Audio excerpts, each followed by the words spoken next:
You know it's super fly when Day Bar is opened. Hip-hop review, news, plus breaking new artists, pop culture, current events with an urban view of it. This is all things hip-hop, delivered raw, unpolitically correct, a fan's perspective, putting all artists in check. Dope content, current hot by remarkable men. Our thoughts, clearly. Welcome to Audio Theory. Yo, welcome back to the Audio Theory podcast. If you're new to the channel, please subscribe and hit the like button. What's good? What is good, bro?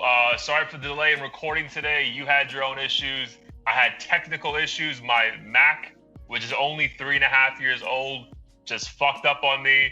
I know it's all the Pornhub clicks, but I figured it would never come to this, but I'm gonna have to go to fucking Apple and be like, listen, man, don't ask the fucking questions, just fix it, bro. Apple's supposed to be immune to that shit, I thought. Dude, that's what I thought, but bro, otherwise it doesn't make any sense because I really don't even use this laptop that much besides like budgeting purposes. So it's like, because I had it for MBA, like my grad school program, that was 2 years. So I really don't use it besides for recording and like budgeting. So like, I don't know what the fuck virus it caught that like this shit won't fucking let me open anything. Oh man, well I hope is it under warranty? I don't take it to Apple.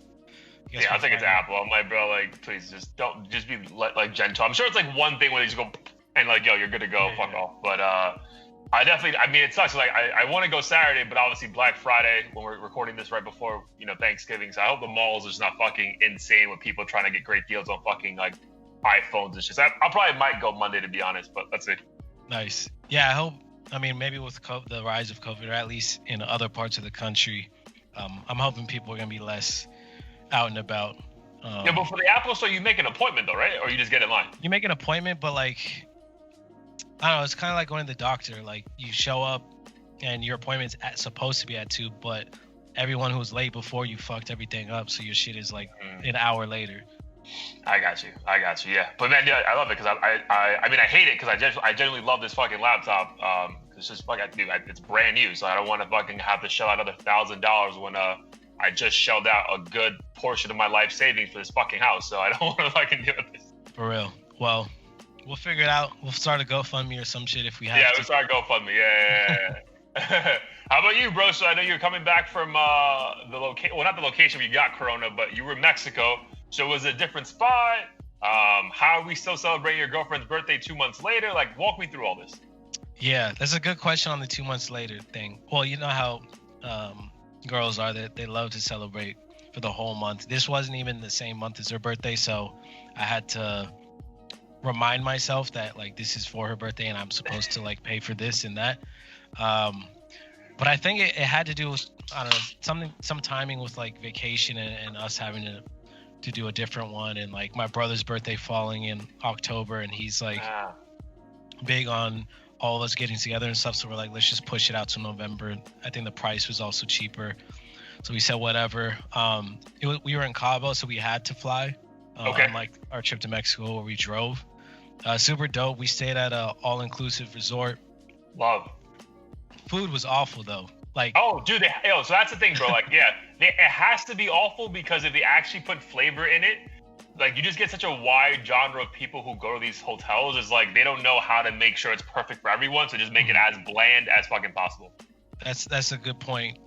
What pissed me off though was they didn't really have Mexican food, and you would think, at least I would think that going to Mexico, that or any resort, whatever, all inclusive 5-star, that they would have Mexican food like widely available and people would expect that shit. But right. They try to get real fancy and create this like international theme. They got the sushi house over here, the Indian house over here, the buffet, which was pretty bad.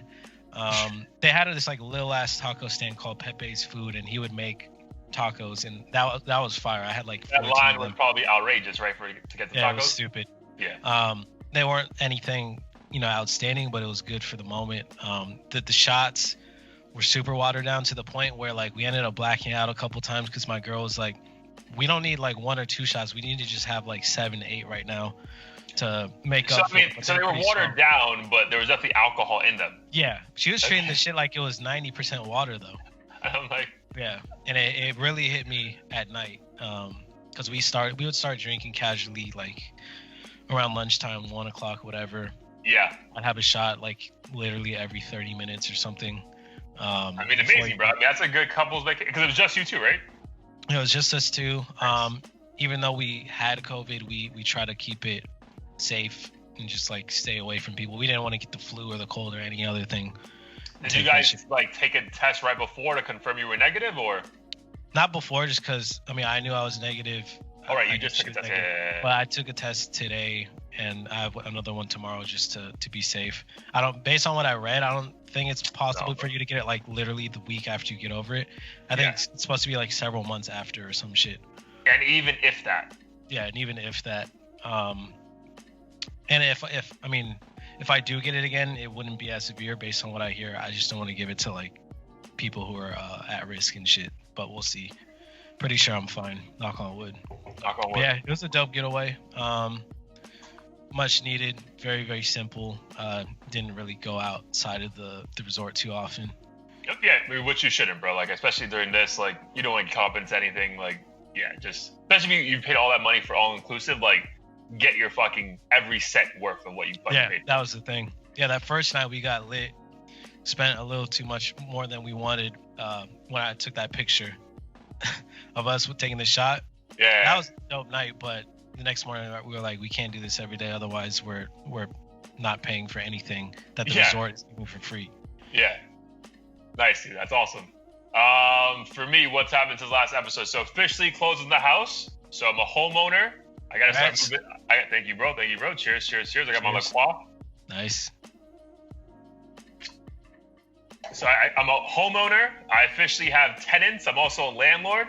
I think I told you guys last time that the sellers are staying in the crib for like a month as they look for their own place. So yeah, man, things have been good. Billy, my boy Billy, was here for 2 weeks. He just dipped, so that was great having him here. It was random. He actually booked these tickets like 4 months ago, and it just happened to be the same week I closed on the house. So it was good to have him here. Nice. Did a Friendsgiving with my boys from the NBA program and Billy, so that was cool. Billy pretty much met every single black friend I have at one location. So it was awesome. It was just awesome. So that was dope. And yeah, man, I officially have I officially have a Hinge and Bumble account. So that also has happened the last like week. Had to kick Shorty to the side.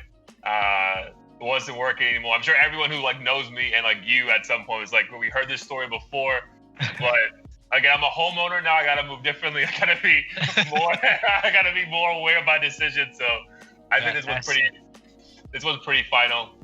It sucks, but obviously wish her the best, and no hard feelings whatsoever. But yeah, can you define pretty final for the people? There's no fucking chance in hell.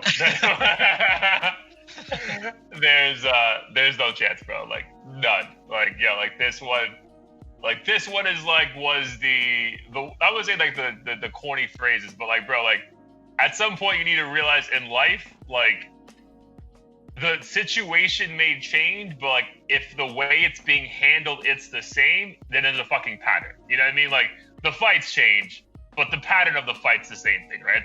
It can be whatever. It can be going back to when you and I were in Coachella and the world was ending for that person, and then you fast forward 2 years later and it's kind of the same situation, just a different, input led to the same very output. So, yeah, bro. So it's all good. But yeah, dude, there's been a lot has happened personally. But again, super dealing it very fucking well. I think just, the universe made sure Billy was here to keep me calm. And then, bro, honestly, I was just fucking glowing and like smiling like ear to ear, like on signing day of the house. I was like, bro, like I'm not even, bro, hate me for the rest of your life, bro. I can't deal with this shit right now. Yeah, no, that's a beautiful thing. I mean, we're dealing with the pandemic. I'm sure there's people out there who lost their homes, lost their jobs, and you're obviously you've moved in the opposite direction. Dude, it's a blessing, bro. Still got your job. Shit's going fine, so that's great. Yeah, dude, knock on wood. Shit's going very well right now. My therapist was telling me last week, like, there's always going to be moments in your life where, like, they may be harder to handle than others, but, like, yo, when shit's good, you really need to relish that. And, like, I was really like, yo, like, this was, like, with my ex, was like, this feels like something trying to, like, I feel like you're trying to delay my happiness on something that should be like the happiest moment of my life or one of them. I can't be doing that right now. So For sure. yeah, man, how to keep it moving. That's good. Yeah, it's always crazy. Like there's moments where shit's not going right, and I'm just like, fuck, man. Like I know I'm gonna be. There's gonna be moments where I'm happy beyond this, but you somehow trick yourself into thinking that it doesn't matter, and like you feel like shit now, so you should just be consumed by that and tell yourself there's not gonna be any resolve and no better day's gonna come anytime soon. And then when you have these moments, you're like, fuck, man, like life is good, I accomplished something new, whatever. And then you just tell yourself like, this is what my brain was telling me back then when I was fucked up, but like this is the moment I really need to like you said, relish in and remember. Yeah, dude, but even remember the bad, because then you're gonna have another moment in the future that may even make you feel worse than that bad moment you had. And then you're gonna realize, bro, that wasn't even as bad as what I thought bad is. So like, you just gotta like, that's just all just like our interpretation and just like knowing that, yo, it's gonna get better. Like, there's no way this is gonna be the end of you in any way, right? So dude, like it's all about mental health, bro. Like honestly, like I just feel like I was such a good mental space. I was able to be very aware of all the good around me. That I was like, man, this is like someone I did legit want to spend the rest of my life with, but even that falling apart can't distract me from all the good that's fucking going on right now. Yeah. I mean, I will say there's been a few women where I was like, I'm going to spend the rest of my life with you. And they obviously didn't work out. So I'm sure whoever that person is, once you're with them, you're going to be like, damn, I just had to wait and find them. 100%. Yo, but Hinge and Bumble is a weird beast, bro. Like it's because I've never been. Obviously, we all go off. My brother's a Hinge addict. Well, not anymore, but he was. Did he meet is he dating anyone right now? Did he meet his girl in that? Yeah, he met his girl. And by addict, I was just joking, but like he definitely did say that it worked well. I believe that's the one where you choose like the attribute you like or some passage on their profile or some shit. Yeah, you can like it, but you can also like their picture or just like their this profile. Is what caught my eye. Like you like snowboarding or some shit, right? Yeah, exactly.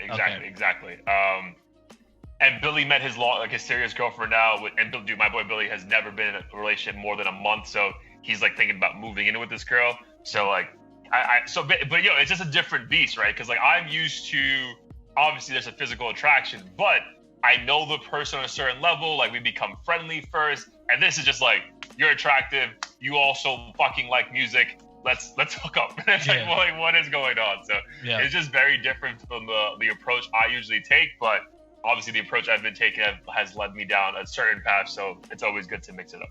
Yeah, and he's definitely been taking his time with it. Like I know some people have a tendency to, if they hit it off with somebody, like relationship day 2. Some people are like, I just want to use this to hook up, and then other people like him, have been taking it pretty slow and like making sure that like they want to get into another serious relationship. I guess it depends on what age you are and what mindset you have. Like if you're 23, you're probably not thinking too seriously. And you're probably not even on these apps. Or maybe you're on a different app. I think you're on Tinder. Like, yo, like we're here to fuck. Like that's not like, it's like not beat around the bush. Whereas like, dude, like even like, dude, because I was talking to like my boy, and like obviously say it out. Like, yo, I know I'm mentally ready to be with someone for a very long time, if not the rest of my life. So, but obviously, I'd be the biggest idiot to rush into that with the next person. So, definitely the idea is like, take my time. But if any red flags pop up, I'm not like trying to figure out what this means. I'm like, yo, I've seen this movie before. I know how it ends. I'm gonna just dip right now. I'm good. I appreciate the effort though. But it's been funny.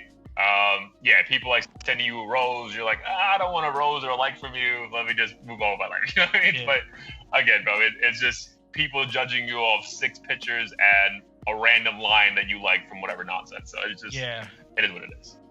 That's what's trippy to me is, I mean, I'm definitely happy with my girl, but I do have, it's almost like seeing everyone use Instagram and not being able to use it, or not having a reason to use it, but like it just seems kind of fun from the outside looking in. Like, oh, I wonder. It's not fun. It's not fun.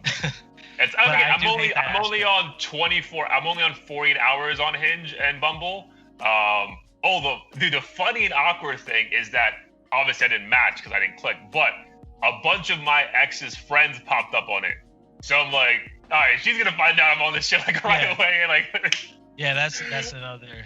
I was like, oh, okay, I know you. Oh, you put where you actually work. That's ballsy of you. All right, cool. And some girls like use their work avatar as their picture. I'm like, bro, come on, like, I wouldn't do that shit, but it is what it is. Yeah. But yeah, dude, like, yeah, for the first 48 hours, it's really not that fun.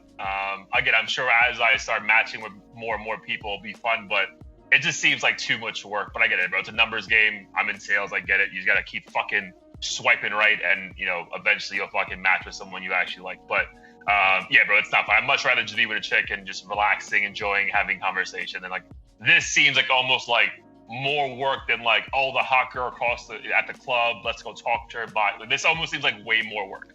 Yeah, I think it's because a lot of people, I mean, everyone wants a good first impression, and they put their best foot forward, and they end up like exaggerating certain qualities, and then that might potentially fuck you over from a girl who like isn't into that, but it's like not you. So let's say you're a fit dude, and then you want to convey that, so you post a picture of you with the shirt off, and then all of a sudden this chick is like, yo, he's full of himself.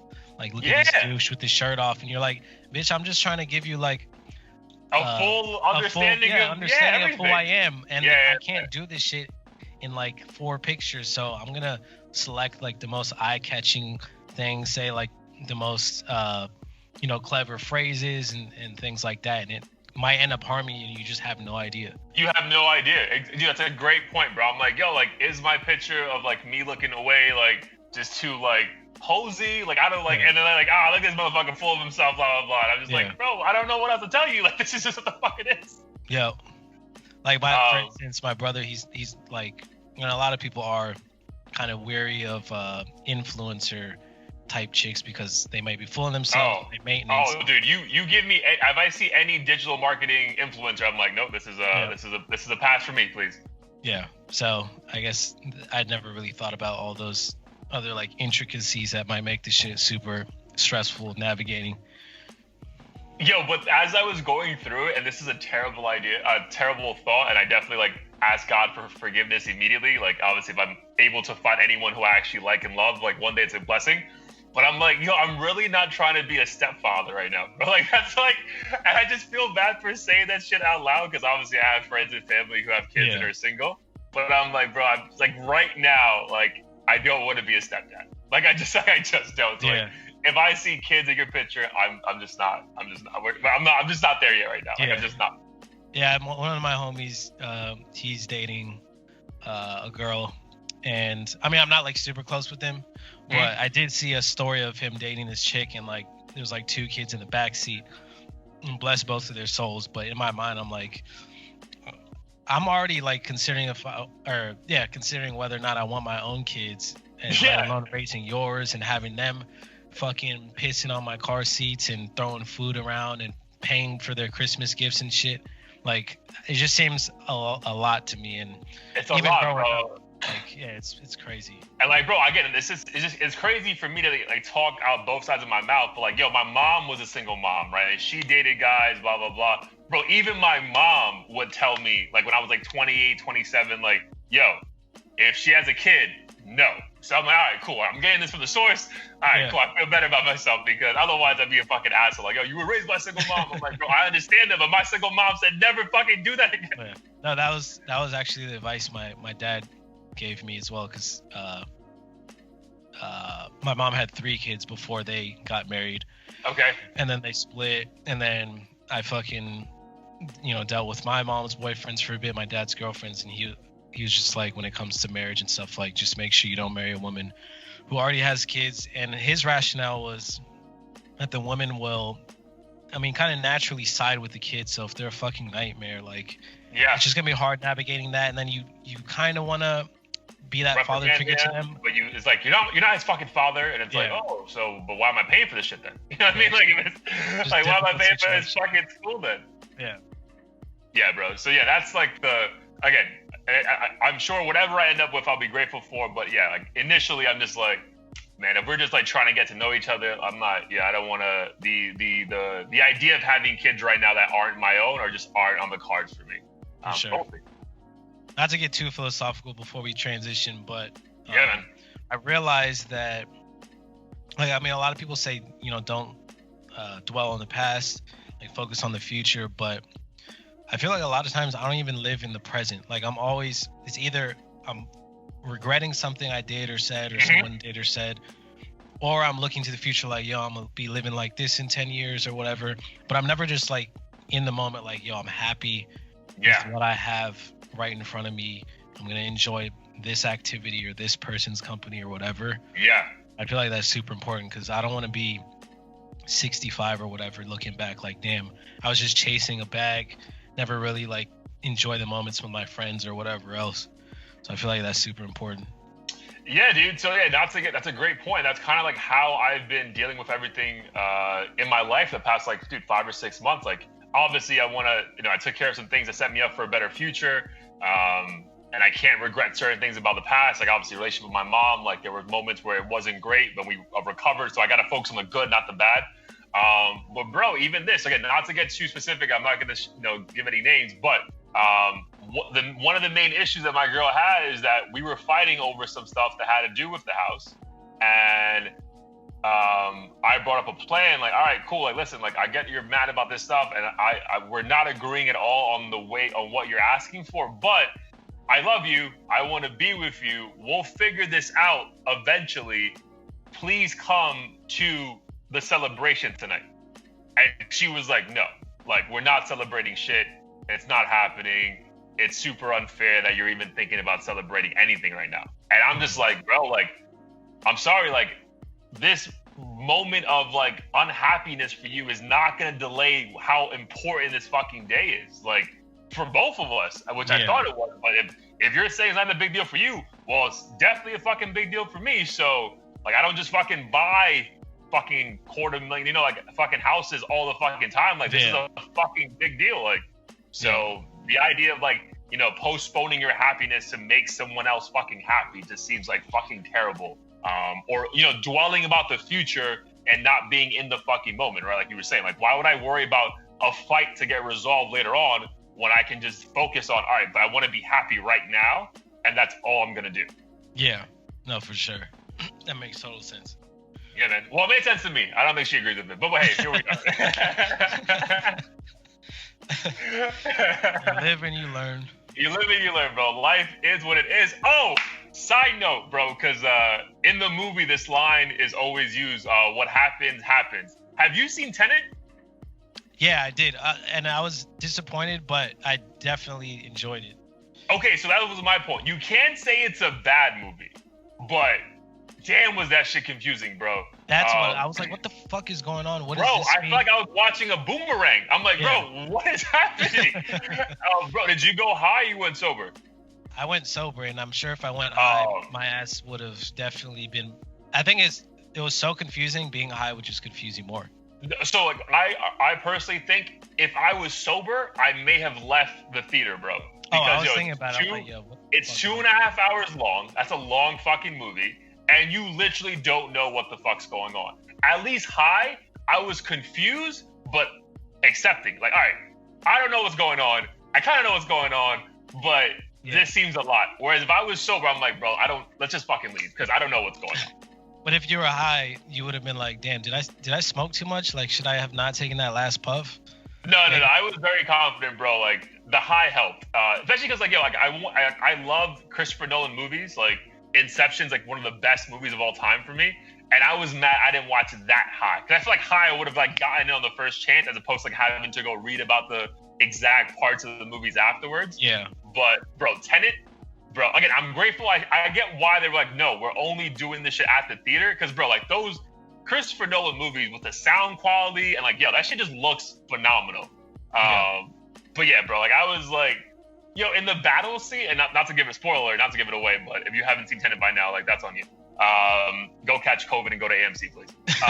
But dude, the battle scene where there's like 4 different people of the same people at different time in the like parallel lives. I'm like, are they fighting? Like, who are they fighting? Like, bro, they just like showed up and shooting people. Like, yo, what is going on? That shit was mad confusing. And then like he pulled over the helmet and it was him. And I'm just like, all right, that's where it was like, is this just fake deep? Like, because I can make a confusing ass movie like that too. Like have all these people be the same person. I kind of get it. Like they're trying to challenge you. Like every time you're seeing a scene, you don't know if it's the present, the past, or the future. I get what they're trying to do, but it's almost like in that narrative, like the loop will never close, right? Like I think like when the bad guy got killed, they had to like keep the body the entire time. To like it was just like, bro, like what is going on? Like so anyone can also like get killed and come back to life. Like what the fuck is going? Like it was just like it was a lot, bro. It was a lot. But again, not a bad movie. I wouldn't watch it again.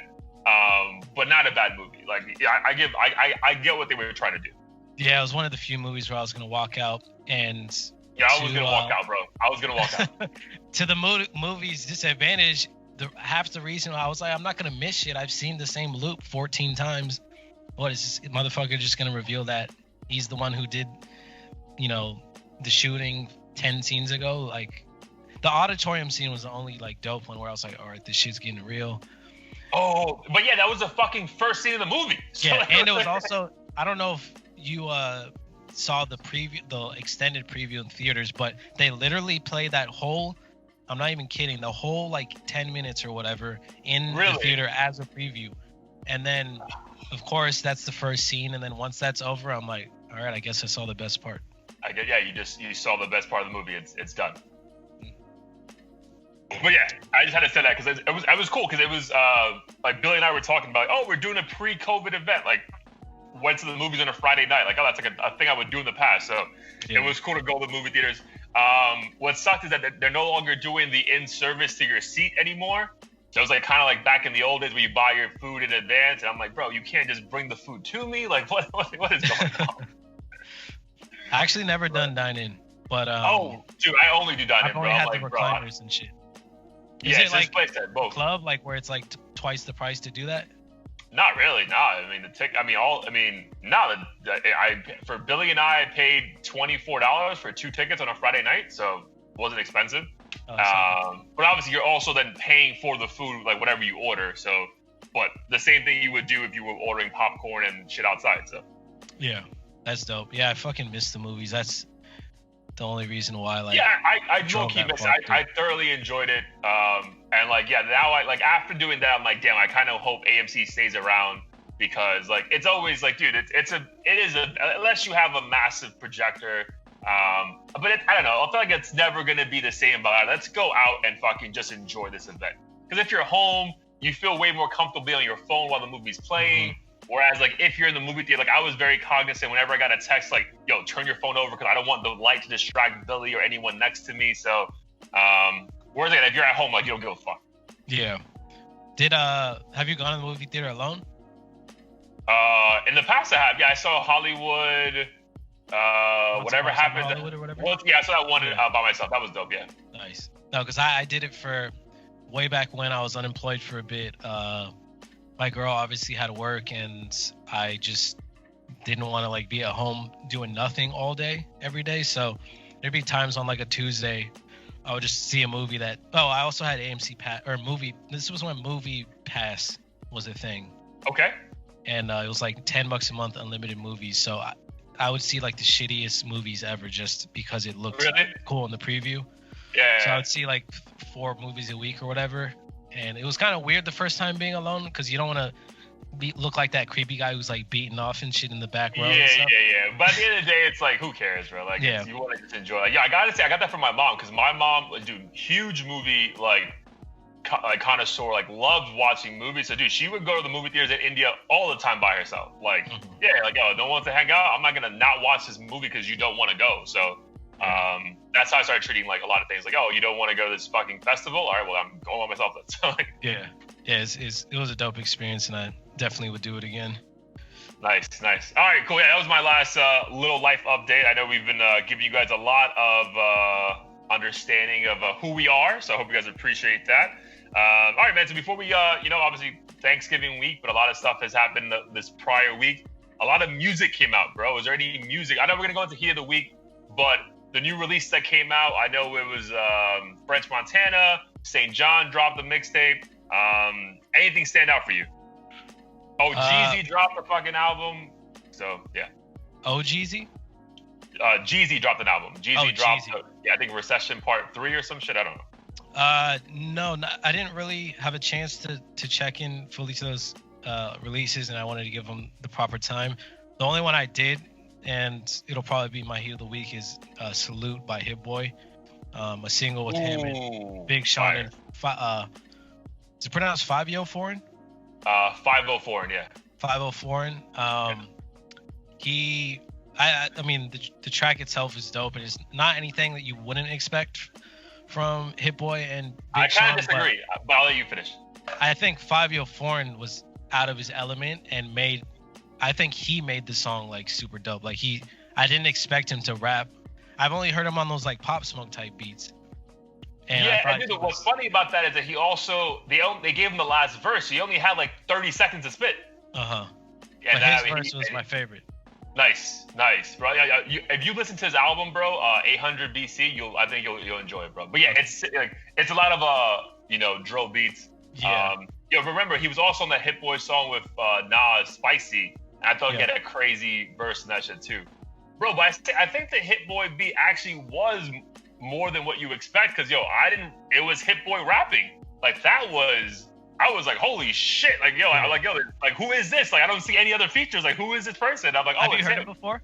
Never heard him rap before, bro. So he's one of those people that like, I don't know how he decides, but I've heard him rap before on other like releases like this, and you are surprised because he's actually really good for like a producer rapper. Mm-hmm. Kind of like a Kanye or whatever, but I think he writes everything on his own. But yeah, I don't know how he decides which songs he's gonna rap on, because he doesn't do it often. Dude, I don't remember the last song that I heard him rap on, but like that shit stood out to me. I was like, oh man, whoever the fuck this first person is spitting, and I'm like, oh, but it's only featuring Big Sean and 5-0, so like who the fuck else is it? And I was like, oh shit. So yeah, that was super impressive to me. Well, so that's good, bro. Gonna be your Heat of the Week. That's cool. Dude, for me, honestly, man, like French Montana's Coke Boy 5, bro, like very good. Okay, like, I was afraid you were gonna say it was trash. No. I need new music. No, dude, it's very good, bro. Like the first 5 songs are almost like all like running back songs, like that good. Wow. So it's crazy to me because his last album to me was garbage. But because I think he was trying to do too much and like prove that, I'm not just a feature artist, like almost like a Ty Dolla $ign. Yeah. Like I'm not just that guy with the good hooks. So this one, there's a lot of features, but it just goes so well, bro. I think Jerk's like on 3 songs, bro. But it's just like the beats are fun and it's just like good hip hop. Like I think it's probably the best mixtape of the year because everyone's on it having a good time, and it just slaps, bro. So yeah, definitely. Yeah, he won me back on this shit. What also was cool that he was a little bit petty. I don't know if you remember, he had a beef with not a beef, but he called out Sway Lee because he was like, "Bro, I wrote Unforgettable for you, and you kind of just hopped on." So, bro, he has a song called like Cocaine Paradise that he got some dude from Africa who sounds just like Sway Lee, and like, that song sounds phenomenal. I'm like, bro, is this Sway Lee? And like, it's not. I was like, bro, it's like when Kanye came out with fucking Designer, and I was like, oh, that's Future. It's like, oh, it's not? Okay, cool. But like legit, like sounds just like Sway Lee. Probably like a fraction of the price. Oh, bro, he probably worked for free, bro. Like, so like, I mean, I don't blame him. Shit. I mean, if you could get Yeezys for $15 and they look identical, why not? Well, they better be real, but still cheap. But yeah, I get what you're saying. But yeah. But yeah, dude. So definitely, I would check out Coke Boy 5. And I'll get into some other stuff, but I also enjoyed the St. John album a lot. I guess it's technically like an EP though, right? Because he put like 3 other songs that we already kind of heard in the past. Yeah, I haven't heard that one So when we did that little like meme thing to try to see if we would win that contest for Mhm. St. John. That was the only new track I heard from him. Okay. Again, now I think after like seeing him kind of blow up or whatever after Roses, I'm kind of getting a feel of what his future music's gonna sound like. Kind of like how when Post Malone is gonna take a certain direction. I feel like St. John has that, like, I can't put my finger on it, but it's like, it's almost like trap lullaby music or something. It really is, bro. That's actually a great way to describe it. But what I realized on this album, because again, I really haven't heard, like, obviously you discovered him way before a lot of us did. He's spitting some shit on this album, bro. It's not just like, it sounds good, cool. It's like, wow, he's really fucking rapping, and he's doing it in a singing, fun way. Yeah. Cause there were some fucking lines that he listened to, like he said, I was like, oh shit, okay. So yeah, I would definitely check out St. John's album. What's it called? Well, it's actually the same episode of this, same name of this episode, While the World Was Burning. Yo, I think it's like 10 songs. He has Kanye on the album. He got Lil Uzi Vert, The Baby, Future's on the Roses remix. So yeah, bro. There's a. If you want to enjoy some good hip hop, trap music, and with a fucking R&B backtone, I think St. John's album is definitely the one for you. For sure. Yeah, he just has that, like, and I used this phrase before, but it factor, where he kind of has that magnetic personality that an artist needs in order to really take off. Yeah, like, it's like if you just see him, you're like, yo, this guy's a fucking star. Yeah, like just looking at him in his style, like like he could not say a word, but like, yo, this dude's a fucking star. Yeah, just very eclectic dude. Who thankfully makes good music. It's not like a it's gimmick. not just a fucking 100%, bro. A phenomenal segue by you talking about gimmicks. You saw the majority of the 6ix9ine documentary, or how much of it? Yeah, I saw all of it. So okay, so dude, give me the synopsis because I didn't watch it yet. So speaking of, these are all great segues, but speaking of clowns, watching movies at home and clowns, I get very distracted at home when I watch it, especially with my girl. So she put on the 6ix9ine documentary. I'm like, she asked me like 4 times. She's like, "You want to watch this?" I'm like, "Why are you so keen on watching it?" She's like, "Because this is the only thing you'll probably sit down and pay attention to." So like halfway through, she leaves. Yeah. Okay. She leaves halfway through. I'm still glued to it, even though I know pretty much everything that went down. I think the elements I never were familiar with were pre-pink hair Tekashi. So when he was just like Daniel Hernandez. Yeah. And I might misspeak on the timeline of things, but essentially the dudes around him, he worked at this bodega. I think he met or was friends with some kids who were part of like a hip hop collective, like who did graffiti and rapped and all kinds of other shit. And he would do like very eye-catching things for shock value. So like he would print clothes with, it said pussy on the front, the back said Eater 69, and he had like sweatpants and joggers that said like nigga on it. And I think it caught the attention of like some blogs and shit. Okay. And that's when it really, like, even though a lot of the attention was negative, I think he just kind of got addicted to it. And then he met some rapper dudes. He was out in fucking like Slovakia or something. This is like when he had a super small buzz, like 5,000 followers or something. And he was like 17, 18, because he's still mad young. So how old was he? Yeah, he was like 17. At this time he was like 17. Wow. Okay. Yeah, and he just kept telling people he was gonna be the biggest rapper ever, and he was taking it to the next level as much as he could. He told bro, he's like, I want to dye my hair pink and stuff and just be very loud aesthetically or whatever. And it just was like a snowball effect. He would make music videos and tell people that his music was trash, but he would have like girls sucking his dick in the back, and dude was doing heroin on the bus. I don't even know if it was real, but like from all the tweets, people were like, you gotta see this video, you gotta see this video. And it just like he knew it was working and just kept up with it essentially until he became this mega star. And fortunately, it started off as like he's a good kid and was able to turn it off. But I think once he got involved with the 9 Trey Bloods, that's when it became hard for him to separate the two. Yeah, which kind of makes sense. Yeah, so that's like the documentary in a nutshell. But where does it end though? Does it end with him flopping or like him in jail? It ends with him basically like doing Gooba and shit. Okay. Getting out of jail. Okay, so post jail. So he comes home and drops that first single. Okay, I got you. But do they put like the credits at the end, like just so you know he flopped? No, it never got that far. Okay. At least I don't think it did. I started to lose my interest around then just because like that shit was literally like 4 months ago, so it was still fresh in my mind. But the beginning stages of this were pretty interesting. So before it even all took place, his biological dad actually, so he wasn't in his life and he was in jail. I forget why. I think he was hustling or something. Gives a note to a guy to give to 6ix9ine's mom, and that guy, upon doing that, actually ends up in a straight up like lifelong relationship with 6ix9ine's mom and becomes 6ix9ine's stepdad. I think asked 6ix9ine if he wants to go to the grocery store or something. 6ix9ine denies it for whatever reason, or not 6ix9ine, Daniel at this time, and the stepdad gets shot and killed. Whoa! So I think that kind of like kickstarted a lot of him just like setting people up. Shit. Yeah, just looking for shit to be a part of. And damn, I'm gonna have to watch this shit. Yeah, it's pretty dope. But yeah, he definitely. It's on Hulu, right? On Hulu.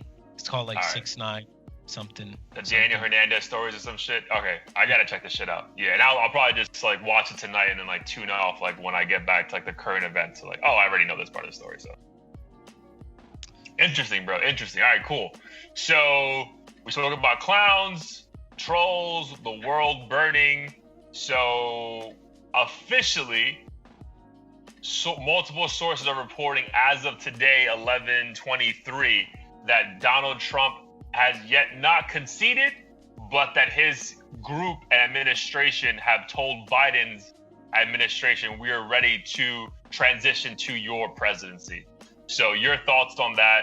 And this literally comes 2 weeks and 2 days after he was officially, deemed the winner of the election. So your thoughts on all this? Yeah, I mean, to be honest, the past couple of weeks I've been super far removed from politics. Bro, I've been so removed from it. I'm like, I'm just like waiting for like the headline today. Like, I'm like, yo, when the fuck is this happening? Like, kind of thing. So I've been a little apathetic. I think for me, and it's partially because I'm not sure what's real, what's a gimmick, what's just what's like some 6ix9ine shit just to get shock value. Is Trump saying this just so a book he writes when he's done is gonna sell more? Like, I have no idea. In jail. Yeah, a lot of people think he's going to jail. I don't know if I necessarily believe it. People said that shit about Hillary, and for some reason people said it about Obama for like war crimes or something. I don't know what the fuck's going on. But yeah, I mean, I just hope they fucking hurry up and figure it out and get things rolling. I think the vaccine is probably the next big like controversy / step for the country. I know Lupe's been talking about it a lot. That's why I sent you that stuff earlier. But yeah, I don't know. I just want the country to get back to normal at this point. Like, I'm over the Trump hate or the Sleepy Joe shit. Like, let's just fix this country and get back to normal as fast as possible. Yeah, I mean, obviously, I don't know what normal is going to be, but I understand it as far as like, hey, we have a leader. Let's rally behind. All of us rally behind this idea of like, hey, let's get better. But yeah, bro, I've been super removed from it as well. Just like, it was too much. Those like, dude, the fact that we had a whole election week and not the election day that we're used to felt like a lot. I really think he just conceded this time because they had the recount over like last week in Georgia, I think on Thursday or Friday, and then the recount proved that Biden won again. So yeah. I think once you see even higher, that, right? So it was even higher, bro. It's like, yo, once you see that, it's like, yo, what are we even talking about, fam? Like, we're gonna do this shit in every state? Like, come on, bro.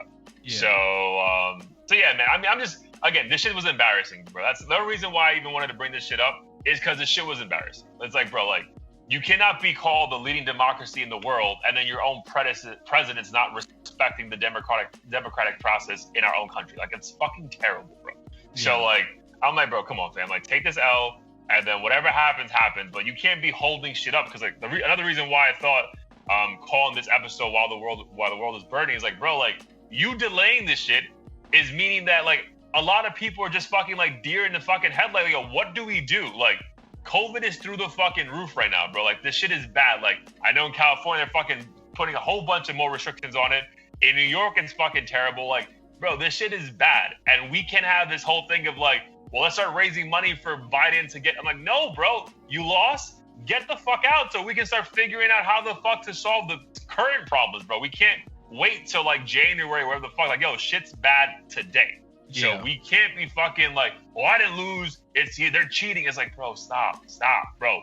People are dying at an alarming rate. There was a number, bro, like, from it going from, I think, 6 million deaths to 7 million deaths in America. Like, it only took a week or some shit. Or I think, no, from 10 million to 11 million deaths. It only took like a week. Like, something fucking ridiculous, bro. I'm like, bro, what the fuck is going on? So. It's like, yeah, we got to be better as a country, bro. And him just saying, yeah, I'm moving on, that's a great step in that direction. Yeah, no, for sure. Speaking of coronavirus, I'm really curious what they do with, like, the false positives. Because what do you mean? Like, in the numbers of, like, in that number that we get as a country? Well, just say, like, what's his name? Elon Musk, when he tweeted about being negative and positive twice. Like, were those two positives added to the total? And regardless, like, COVID's not anything to play around with, but I just don't know if, like... Yeah, I don't know, bro. There's statistics and numbers just are tricky, because for instance, I went to get tested today. That shit was literally, like, 2 miles long. Thank God I cut the line. Oh, really?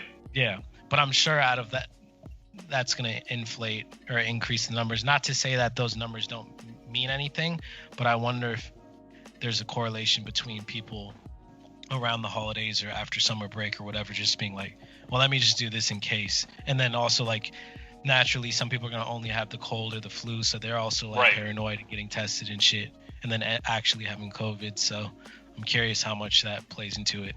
Or if we've always been this bad. And we're about to talk about, like, our Thanksgiving plans in general. There's about to be massive fucking events that spread this shit even worse.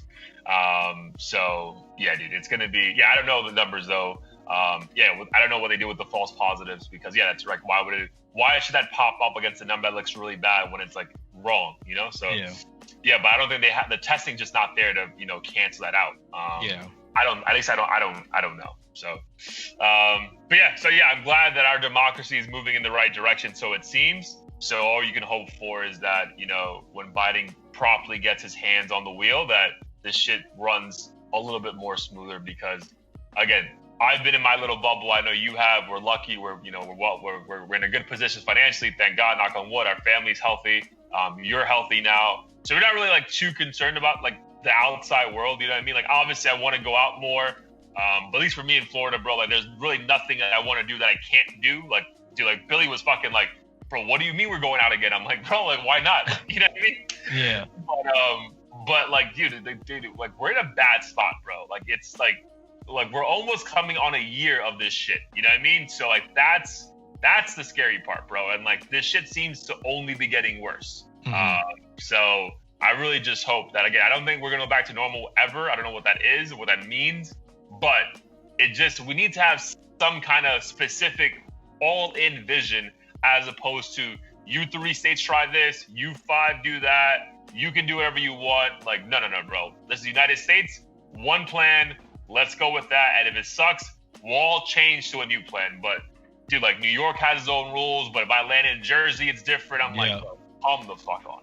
Yeah, I think we were just talking about that at my spot with my roommates. Was I think the biggest reason why, like, Korea and Taiwan and all these other places are doing better is because they can mandate stuff across the whole country, whereas we're like 50 individual countries basically. So that's really what it is, bro. It's 50 individual countries. And I really don't know why Alaska even fucking counts, but all right, bro. So before we get into some more stuff, the Jeezy and Gucci Mane versus broke the internet did some crazy ass numbers. It feels like every time someone does that shit, like their numbers go through the roof. So kudos to Verzuz and Apple Music and Swiss Beats and Timbaland for putting that shit on for pretty much almost all of COVID. So one, did you get to watch it? And did you watch the highlights and your overall thoughts on everything that transpired? Yeah, I watched the highlights, not the whole thing. Yeah, the niggas came on like 45 minutes late, by the way. Like, I was they did? Like, yeah, dude. I was gonna watch it, but I was just like, come on, bro. What are we doing? I think most people just wanted to see if they would kill each other or while out on stage. But I mean, it was good to see them perform so icy and kind of reconcile and everything. Not that I really gave a shit about that song that much to begin with, but I just knew that song was always in my head anytime I thought of Jeezy or Gucci Mane or them beefing in general, because that was like the only thing they did together before it all went down. Plus, I mean, it was Jeezy's dude who tried to kill him or some shit, right? So yeah, so what is the background on that, bro? So like Jeezy sent out hitters to kill one of Gucci Mane's boys, but then end up one of his own people got killed? I know Gucci killed that dude in self-defense. Okay. And I believe that was Jeezy's boy. Okay. And I'm not entirely sure if it was meant for Gucci, but I know they came to Gucci's spot or wherever he was at. Okay, I got you. Yeah. But I'm not sure why he sent hitters in the first place. Like if he owed Jeezy money or what. Yeah, I don't know. I mean, obviously, we'll never know. And I mean, Gucci was saying some outlandish shit. I'm like, bro, like, how did Apple Music sign off on this, bro? Like, I'm like, this is entitled. Like, what the fuck is going on? Like, yo, this shit was just like, it felt like at any moment shit could pop off until they dropped So Icy and they had like that nice little moment of like reconciliation. But bro, that's why at my deepest level, I think this shit was all a scam. Like, I legit think these dudes are fucking boys, bro. And they're like, bro, like, let's get some fucking attention on both of us. Like, you're dropping an album this week, and we'll come out with a joint album. We'll have the merch. And I'm just like, bro, like, again, I know this shit Gucci was saying just felt so crazy. Mm-hmm. But, like, bro, it just, I don't know, bro. I don't see how a massive corporation can sign off on two dudes just getting in a room and like, all right, yeah, they won't kill each other. Like, yo, I don't fucking believe it, bro. Yeah. When you say scam, though, do you mean? Because how I think it went down is they genuinely had beef. It's just like in the midst of the conversation, they're like, well, we need to profit off this shit. We're not about to just be like boys, like nothing ever happened. So. Oh, I know they legit had beef, but I think they already reconciled before. Oh, whereas like what we see like a month ago or like 5 years ago? However long ago. I don't know. A year, whatever, however ago. But like they made it appear that it just happened on that stage for the first time ever. And I don't believe that. I think they were already on the same page well before any of that shit went down the stage. Oh, I'm sure I'm sure they reconciled like in the beginning of this year or some shit. Yeah, whenever it was. But like, whereas like again, they're trying to tell us like, and again, I get it. Like you always, if you can position this shit in however you want, it's great marketing, you know, especially in the midst of like all these dudes getting killed. Like I get that, but I also don't like to be lied to. And I'm like, bro, this isn't real. Like it just isn't. Like I don't know. I'm conspiracy theorist, but I don't know, bro. Like I just feel like, bro, like you guys are boys. Like Because if you legit hate someone, bro, first song, I'm fucking coming at you swinging, bro. Like, yo, suck my dick. I fucking hate you. Like, yo, get out on stage for an hour, hour and a half, just fucking talking shit. Everything's good, blah, blah, blah. Because even then one of your people might fucking pop off and do some dumb shit without you even fucking, you know what I mean? So I feel like they told everyone, like, bro, just act up a little bit, act a little bit fucking aggressive, but don't do anything stupid because we're on camera, blah, blah, blah. But I don't know, at least that's how I took it. But yeah, I mean, dude, spectacle-wise, it was a great spectacle, and it was definitely a dope moment in hip-hop for a multitude of reasons. Yeah, no, I agree with that. I would like to see, I think some people even brought it up, but 50 Cent in the game doing a versus, I feel like that would get a lot of attention. Bro, so they just play with that idea right now, bro. Like, dude, as an LA kid, like, bro, like, I think 50 Cent mops the game in this shit. Like, if they actually went, like, hit for hit, and especially if 50 Cent can do, like, mixtape, bro, holy shit. Like, yo, he would go from like Wanksta to like, yo, he would just fucking destroy this dude, bro. So like, because I really think Game had like 2 good albums and like really just kept putting out work. But like, dude, there was like almost like there's been like a 7-year stretch that no one really checks for him. Like, he's around, you know what I mean? And he puts out an album and he, you know, he makes good comments on Instagram, but like, no one's really checking for his music. And again, I don't think anyone's checking for 50 Cent music as well. Like, I agree with that. Yeah. But 50 Cent's body of work, way before people stopped checking for him, was still massive. Whereas I think the Game kept putting out music and we're like, bro, like, who's asking for this album? Like, why do you keep doing this? Yeah, no, I agree with that. And even being from LA, like, I'm not sure if there's too many songs off his like 2nd and 3rd or 4th album that like most people would recognize. Like, resonate with, yeah. Like, even when I went to his concert in LA, like, I don't know, the energy and vibe just didn't seem like what I expected. So I would definitely put my money on 50 Cent. I think more so it'd be just interesting to see them interact in like a room, because they fucking hated each other for like the longest time. There was definitely bullets being flown at each other's direction when that shit was like in the midst of the G-Unit and G-U-Not. Like, that whole movement was, dude, as a spectator, phenomenal. Dude, imagine if social media was around back then. Oh my God, that would have been wild. Because, yo, this nigga 50 was trolling you back then with like DVDs. It's like, imagine if you could just pop on like Instagram Live and just fucking destroy him or Rick Ross. Like, bro, the shit he did with Rick Ross's baby mama, oh my God, bro. If he could do that on Instagram, bro, crazy. Yeah, that was like the MySpace era where you might see some shit on like YouTube at best, but like not even there. Yeah, and like if it had cursing, like they probably took it off or some shit. Yeah. But yeah, bro, I think 50 Cent, if like I'll be down for that. I think they actually kind of made up already in the past, like that would. But again, it'd be cool. I'm sure they would still have that tension in the room. It's like, bro, don't fucking disrespect me, blah blah blah.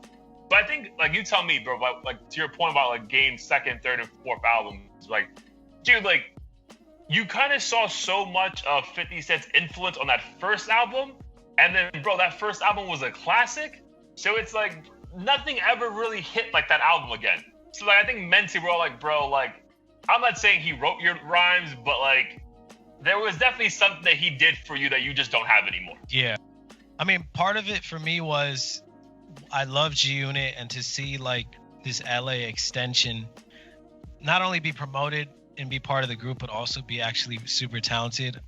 That made me excited just seeing them like do Hate It or Love It. That was like my favorite song ever when it came out. Bro, this is how we do. Bro, I had that ring back on my phone that niggas would just call me to hear the beat. And like, they're like, yo, don't pick up. I'm like, all right, bro, fuck. That's hilarious. Yeah, that shit was one of the hardest beats and songs ever. Yo, like, oh my God. And with the video, with the suicide doors and the fucking blue Escalade, I was like, bro, what is this, yo? Oh my God, that song was, yo, like the Game had a fucking run. It was short, but bro, it felt like every song off that Hater, what's that album called? The documentary. Yo, every song that he releases a single was a fucking hit, bro. And it just so happens that 3 of those or 4 of those 6 songs had 50 Cent features. So it's like, all right, bro, like, do we like you or we just like you with him because we know he wrote the hook kind of thing? Yeah, I'm not gonna lie, his 2nd and 3rd albums I actually really liked. Maybe it was because I just sided with him during the beef. Okay. And partially being from LA, but like I just liked his style, I guess. And there wasn't too many LA artists either that were doing a whole lot. And there really wasn't anyone doing like gangster rap like he was doing it, you know? Mm-hmm. And 50 Cent kind of, I think during that period, he just wasn't really doing as much or like trying to be the cool guy anymore. Like, he was doing his executive shit and kind of popping in on tracks here and there and letting Young Buck and everyone else shine. So I just kind of like lost interest in G-Unit at that point, and just being a kid, I was like, oh, I got to side with one and like say fuck the other side and stuff. Yeah, and then he also came out with that One Blood song and then that One Blood remix that had everyone on it. I was like, holy shit. Yeah. Again, I don't think his other products were trash. I just think they weren't received the way that first album was. I think a lot of people maybe didn't side with 50 Cent, but like, bro, I think he's the reason you were so successful. Like, why would you fuck this up? Yeah. Yeah, after that, I think he was kind of like on the decline, and he he just seemed like almost like a bully, where he would just jump into random beefs, but always side with the person who was more favorable. Like with Meek Mill and Drake, sided with Drake. With like Tyga and Lil Durk, sided with Tyga. And I know he genuinely had like relationships with these people, but it like a lot of times it just felt unnecessary and like just a lot of shit talking for no reason. He's like notorious for name dropping on songs and stuff. Oh my god, that was the one critique I had of that documentary. I'm like, bro, like, come on, bro. You don't have to, like, Jay-Z's name doesn't have to be in your album 15 fucking times, like. Yeah. So yeah, that was my biggest. I'm like, bro, like, the fuck are we doing right now? It's like hip hop hooked up with phonics or some shit. Like, why are we keep going talking about this shit? Yeah. But I mean, kudos to him though. He has had a very long career and is still doing very well financially from what it appears. So like, I mean, like, just because we're not listening to him doesn't mean he doesn't have like a core group of people who still check for him. So yeah, no, for sure. Yeah, man. All right, so we had that. I mean, I guess we can touch upon a couple more things before we get to Heat of the Week. So allegedly, according to GQ magazine, Playboi Carti turned in his album. A Whole Lot of Red, I think is the name of the album, right? I believe so. So do you care? Is my question. I absolutely do not care. Unless like every blog and YouTuber is like, you have to listen to this album, it's 10 out of 10. I'm most likely not going to hear it unless it's on accident. Bro, this dude is like a fucking marketing genius, bro. I think maybe like Sony PlayStation went to like Playboi Carti, like, yo, how can we build off hype? Because like, bro, like, there's so much hype about this shit, and I'm like, why?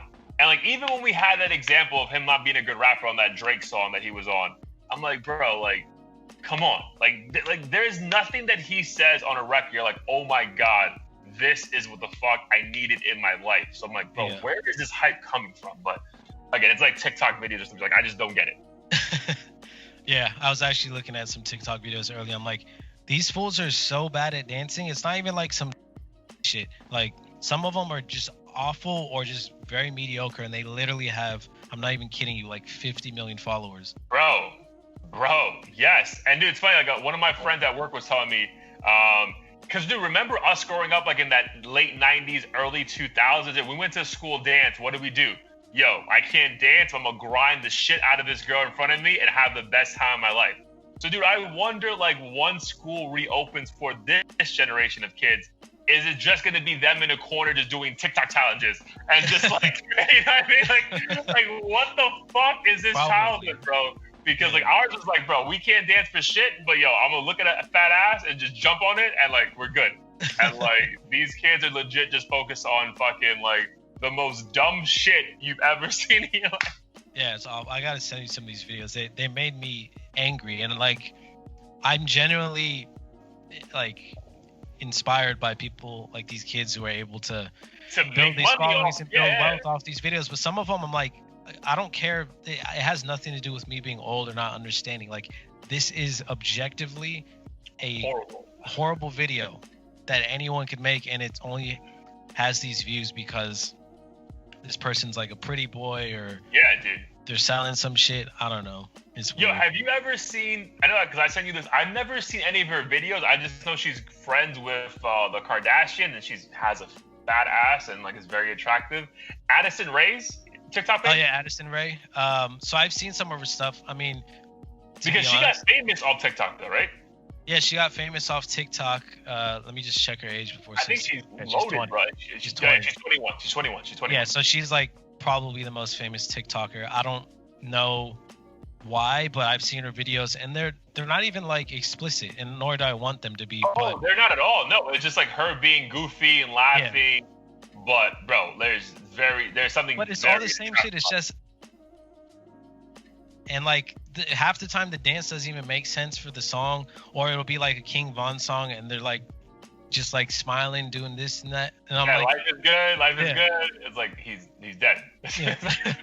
So I just really don't understand this shit. Yeah, I agree with you. Yeah, it's weird to me. Well, she's like the only TikToker I know, because obviously I know everyone has a TikTok page, but like I don't really know like people who are just making money off TikTok. But obviously there's a fucking huge, that shit is huge, right? So like, yeah, I don't. Yeah, but to me, like, it's just like, dude, this is dumb. Like, why do we have this song to like the Baby or some shit, or like a 6ix9ine dance. I'm like, bro, that song's like about killing people. Like, Yeah. why are you so happy doing this? Like, Yeah, it's corny as hell. Some people do it right, but the vast majority the only bright side I see in it is, unlike Instagram, where it's all about vanity and like only the hottest chicks, get a following, or men who are doing crazy shit. On TikTok, I see regular ass kind of kids. skill. Yeah, like you're trying to have a skill at least. It's not like you're just like gorgeous or have like washboard abs or something like that. So I got you. Yeah, but beyond that, a lot of times I'm like, I have no idea why someone would be interested in seeing these dances every single day to the same dance to different songs every single day. Yeah, and like copying the dance and then posting it on your shit, and it's like, bro, like you look fucking retarded. Like. But again, some people do a cool, like I have friends who actually do a really funny job with the TikToks, like the acting scenes where like they'll play like a scene of a movie, just like the voice, and then they'll act it out. Like that shit is dope. Can I always tell you, like one of my boy's wife, she was so good at it that Seth Rogen fucking commented on it saying this is better than the actual movie. You know what I mean? So that's cool, right? You might get discovered, and that might lead to acting roles or you becoming better. So that's cool. But yeah, just the challenges itself, like if you're not being creative, I'm like, bro, come on, bro. Like, these dances don't make sense, and you look retarded. Yeah. All right, and the last thing before we get out of here and bless the audience with some heat of the week, dude, Megan Thee Stallion is sticking by what the fuck she said. She also dropped an album. I have not listened to a second of that, and that's not because I don't like her. I just obviously haven't had time. I will listen before our next episode. And then Tory Lanez officially in court said he pleads not guilty. So your thoughts on that entire dynamic, and if you think we'll maybe have a resolution within the next few months? I hope we do. I mean, Tory Lanez seems to be living his best life. Every story I see, he's happier than ever. It's like this shit made him happier. Yeah, and he allegedly has more numbers than ever. So it's like, fuck. Yeah, I mean, maybe that contributes to it. I still feel like what went down, which is obviously all alleged. I think she just accidentally got shot, and it happened to be his gun. And she's like, he caused this. He may not have necessarily pulled it. He may not necessarily have pulled it intentionally, but he is responsible.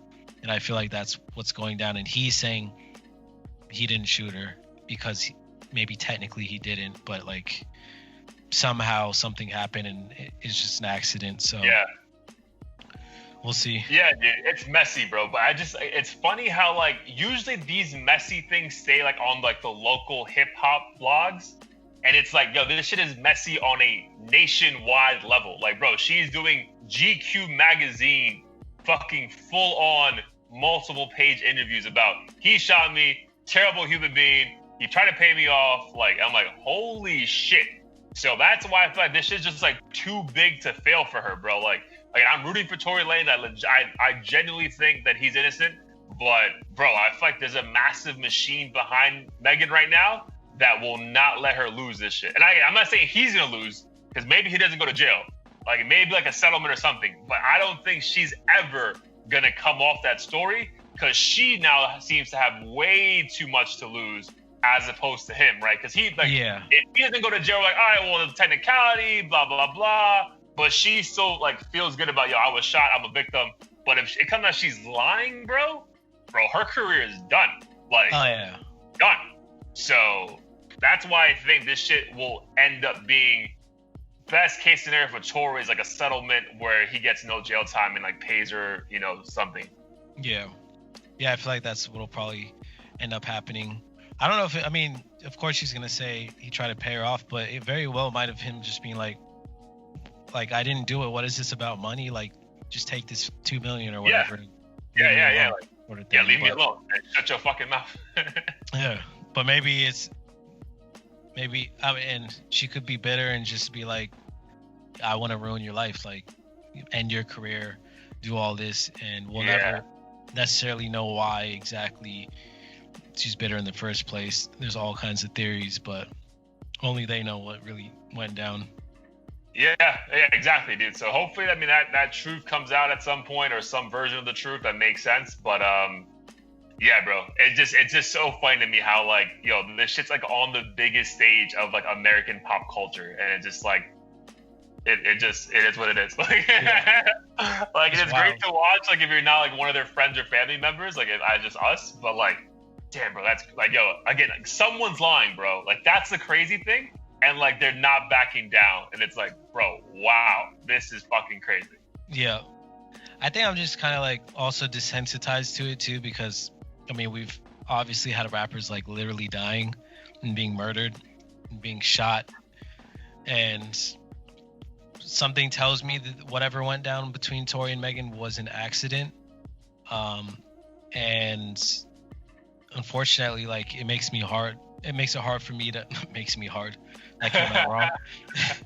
It makes it hard for me to be super like sympathetic to the situation and like want to get to the bottom of it and choose a side and shit. I'm just like, everyone within this genre is like involved in some sort of fuckery that it makes it hard for me to get too attached like emotionally to like what's going on in these instances.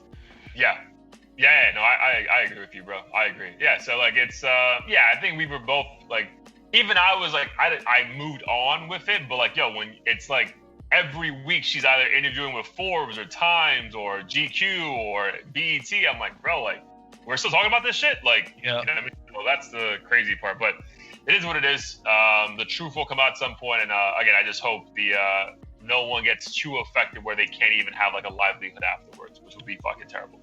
For sure. Cool. Anything else you want to touch upon before we get into some heat of the week? Let's dive in. All right, bro. So you kind of touched upon your heat of the week earlier, but like, you want to bring it up one more time? Yeah, so my heat of the week is Salute by Hit Boy, Big Sean, 5-Yo Foreign, or 5-0 Foreign, one of them. 5-Yo. It's 5-Yo. Yeah. 5-Yo Foreign.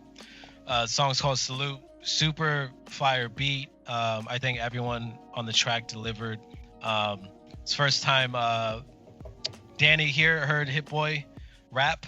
You don't get to hear him rap too often on songs, but when he does, he definitely will impress you.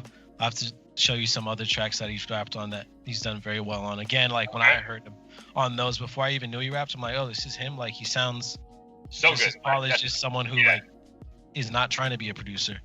And I love that he has that similar flow to Big Sean, where like it's very like consistent, but like not like low. Like it's still very like it was a very energetic beat, and he still came through with that energy, but didn't sound like he was yelling or anything like that. Yeah, no, it was super dope. So looking forward to more from Hit Boy and even Big Sean and 5-Yo Foreign. I think Hit Boy in particular was, for me, producer of the year and always one of my favorite producers these past few years. So I feel like now he's finally getting recognition for it. Oh yeah, 100%. And which kind of goes into like how far ahead Nipsey was with this shit when he was like using Hit Boy for a bunch of things back in the day, whereas like a lot of people besides like Kanye really wasn't doing that. So that's pretty impressive. Yeah, for sure. All right, man. So for me, it's gonna be St. John off the While the World Was Burning album / mixtape. Dude, I really like the song Switching Sides.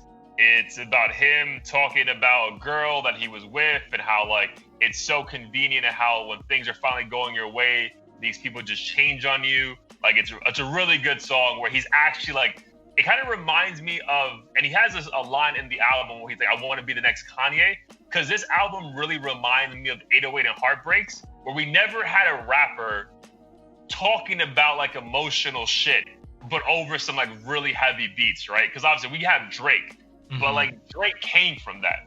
And but Drake also sings, whereas this is kind of like someone's like kind of rapping, but it's being done in a very aggressive way. Like, yo, fuck you, bitch, for like ruining my life. Like, how dare you? Whereas Drake never does that, right? It's always like, come on, baby, I'm thinking about you. Don't do me like this kind of thing. So this whole album has that 808 and Heartbreaks kind of feel. And I think the song that makes it like the quintessential version of that is the Switching Sides, which is track 2 on the album.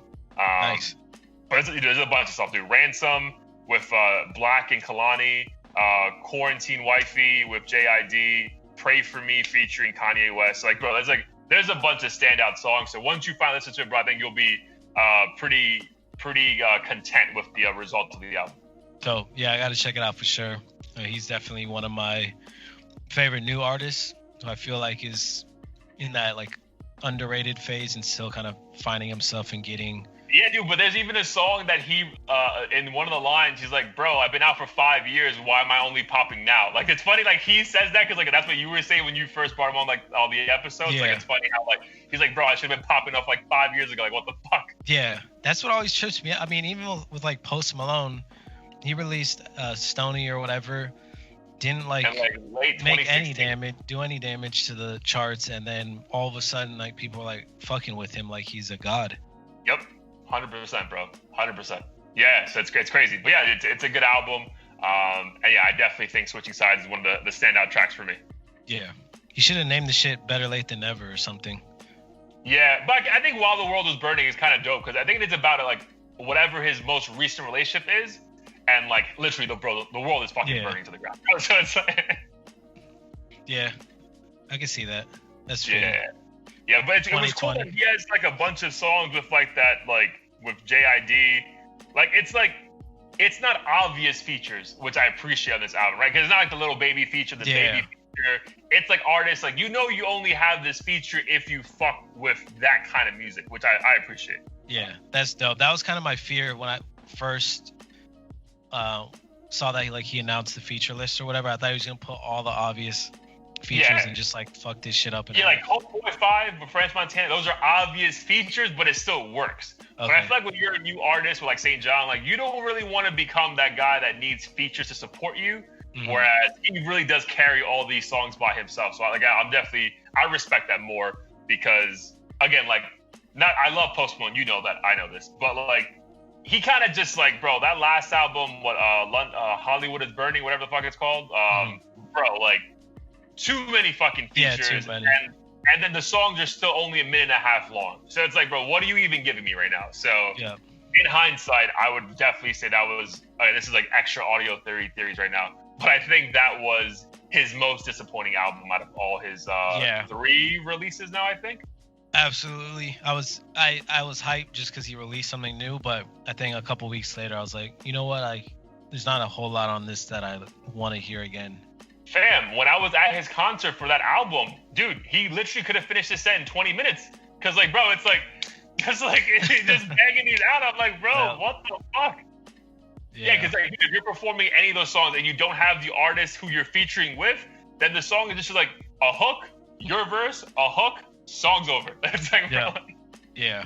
Now, Beer Bongs and Bentleys was fire. So I think I go back to that formula. I still think Stoney's my favorite because it was just him, bro, and he only had the 2 or 3 features that really weren't like. Obviously, Congratulations was a fucking banger, but like it was still his song, and Quavo made it a little bit better. Whereas like, especially in the last album, bro, it's like, bro, like I want more of you. Like I don't want just like a mixtape fucking that you're just putting together and just to put it out. Yeah, I'd agree with that. I just realized like Beer Bongs and Bentleys did have a lot of features, but maybe they made a bit more sense. But yeah, I think if he just like is able to take a step back and incorporate more of the elements he had from like Stoney and maybe like a few features that make sense, like Beer Bongs and Bentley, like the Rockstar song, then I think his next album could be strong. But I hope he doesn't go back to like only working with DaBaby and all the like Megan Thee Stallion and shit. That'll drive me crazy unless it happens to be a perfect fit. Yeah, that's the thing, bro. But it's almost like, who are we to even question it? Because the shit's gonna still do bananas. You know what I mean? The shit's gonna do crazy numbers. So I don't know. But yeah, as I guess a more of the old head Post Malone fan, because I don't think there's that many of us. Because I remember, dude, I was talking about like Stoney's album, like, the fuck, this guy wants to be black. I'm like, bro, not at all. Like they were flaming him for saying nigga and like the cornrows and the teeth, and I remember that phase. Yeah, and then now it's like, oh, he's a great American institution. Like, save Post Malone. I'm like, bro, what? So, but yeah, I mean, as an original Post Malone fan, I definitely missed that Stoney, most of Beer Bong and Bentley album. But I mean, it's probably gonna be that, bro. It's probably gonna be like a fucking anyone who's popular in hip hop in 2020 will be on his album. You know what I mean? It's just what it is. Yeah, agreed. All right, brother. Any last words before we dip?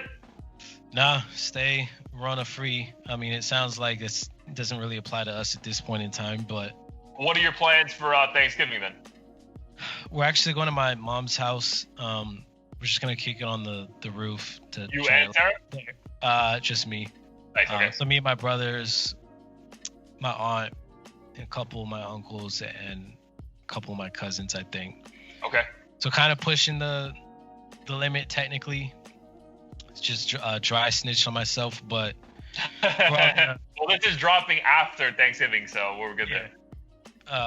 Yeah, that's true. But yeah, we'll all be wearing masks and like distancing and washing our hands and stuff. So it should be If fun. you're on the roof, that's pretty smart. That way, you're at least like outside. You're not like it's not floating in the air allegedly. So I got you. But yeah, beyond that, not really a different setup than normal, other than just being out there instead of inside the house. Okay, cool. I am going to drive up to Orlando.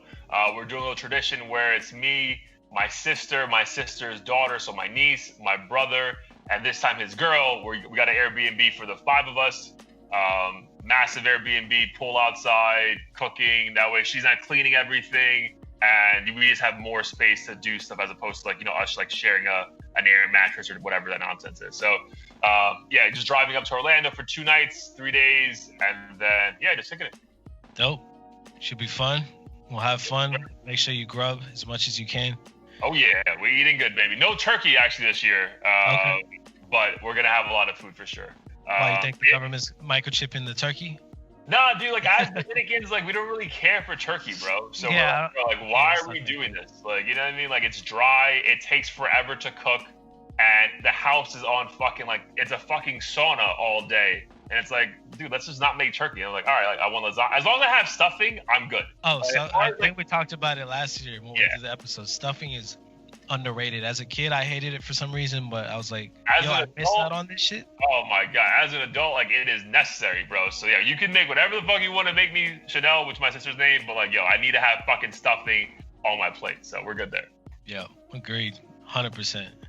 All right, my brother. Well, love you as always. Have a safe and happy holidays to everyone listening. We appreciate you. We have a president, so you're welcome. And just keep listening, subscribing, and watching the videos. Yes, sir. Love you too, man. Happy Thanksgiving. Peace. Peace.